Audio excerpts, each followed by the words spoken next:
একজন ব্যক্তি 20 থেকে 22 বছর ধরে মাদ্রাসাতে পড়াশোনা করছে, তার ভাষাকে রপ্ত করার জন্য, তার সম্পর্কে জানার জন্য তিনি কে আমরা রপ্ত করছি না? কথা বলেন। আজকে এত মানুষ বসে আছেন কেন? তার কথা শুনবেন তার জন্য। কিন্তু যাকে আমরা দেখি নাই, আমি অবাক হই যে সত্যি মানুষকে না দেখে ভালোবাসতে পারে, তার কণ্ঠস্বর না শুনে ভালোবাসা যায়।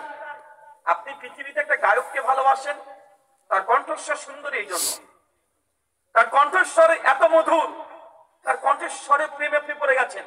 তার কথা না শুনলে আপনার ঘুম আসে না, দুঃখ, তার গান শুনছেন, আনন্দ, গান শুনছেন তার কণ্ঠে। দেখো সিঙ্গার গায়ক আছে না? নাই, আছে। কেন? তার যে গলা, টোন, এটা প্রেমে আপ্লুত হয়ে আপনি তাকে ভালোবাসেন।